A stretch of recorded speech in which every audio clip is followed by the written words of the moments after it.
We're doing it again. You're giving me 3 questions. I'm going to give you 3 answers as best as I can do, honestly and humbly. And we've got one from Art Hammond 5000. Long time, buddy. How are you? His question: what's your opinion on what was featured in the Smash Brothers Direct, like the moveset for Mega Man and Little Mac, Charizard being a rather boss, standalone character, assist trophies, and anything else that was announced? I did see this with Random DC, and the movesets looked impressive. I mean, I will hold my hand up, honestly, and admit I'm not a huge Smash Brothers fan. I don't dislike it. It's just not something that I'm fully into. You know, I'm more of a WWE, Sonic the Hedgehog, Need for Speed kind of guy. I do like the fact that Charizard's in there because, you know, I kind of had I wouldn't say I was a fan of the character, but I got a slight, liking for the character just with the way he had the attitude in the TV series and the first movie. He just had this sort of, screw you, I'll do as I please attitude, and I kind of liked that. But from what was shown from Nintendo Direct, it looks promising. I hope that answers your question. Question 2, Undisputed title or WWE World Heavyweight title? Everyone knows my stance on this. If people want to call it the WWE World Heavyweight title, then that's fine. But to me, it only makes logical sense to refer to it as the WWE Undisputed Championship, for the simple reason it's one world champion within WWE. Now, buddies like my pal Garrett Weaver, they prefer the WWE World Heavyweight. Bro, not a problem. You like it like that? That's cool. But I'm from the old school generation when Chris Jericho was the first undisputed champion, as you would like to say. And interesting story. I was listening to one of his podcasts the other night, and apparently the way he celebrated his first night as undisputed champion, he was the last person to leave from the arena. He got to his hotel room at about 12:01.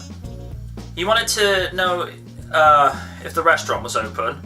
It says restaurant closed at 11, bar closed at 12, it's 12:01, and you can't have room service. So he goes to his room, orders Domino's pizza. The reception calls and says, your pizza, can you bring it? Oh no, we're not allowed to. And it's like, well, why can't you? And he's like, okay, goes down, collects his pizza, goes back up to his hotel room, he's locked out, he's left his keys in there, comes back down, says, I've locked myself out, have you got a spare key? Oh, we don't allow that. It's like, but you've already served me, you've already seen to me, and eventually, along with his stuff, eventually gets back up to his hotel room, and he tells Regis Jr. that, and this was, I can't remember the name offhand, but I do remember Regis and Jr. being used in that. And he says, describe what's in your bag. He says, if you look in my bags, there are 2 world championship titles in the bag. It's like, oh yeah, there's 2 championships. I just told you, I became the undisputed champion tonight. Nothing more was said, guy walks out. So Chris Jericho celebrated his first night as the World Wrestling Federation undisputed champion with cold pizza by himself. Oh boy. Question 3, American or European vacation? Gonna be honest, I'm gonna answer American vacation. Now, before anyone gets the wrong idea, this is nothing to do with people in Europe. I had just been waiting to go to the States since I was like 6 or 7 years old.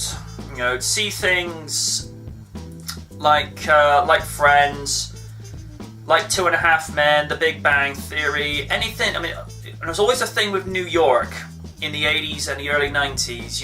New York was always a very focal point, whether it was in an animated series like Turtles, or in a motion picture like Ghostbusters, or even in a movie like Made in Manhattan. Very underrated flick, by the way. I was always fascinated and entranced by American locations, and when I got the opportunity to go to Los Angeles 2 years ago for Knight Rider Reunion, it, you know, blew my expectations and my dreams out of the water. I absolutely loved it over there. Los Angelinos are some of the most friendly, welcoming, and, you know, easygoing people I've ever had the privilege of meeting. Some of the hotel staff that I had a chance just to talk with when I was being served, just for like picking up a key ring at a chocolate bar and a soda, you know, very pleasant, very welcoming, and the general experience was just, you know, very pleasant.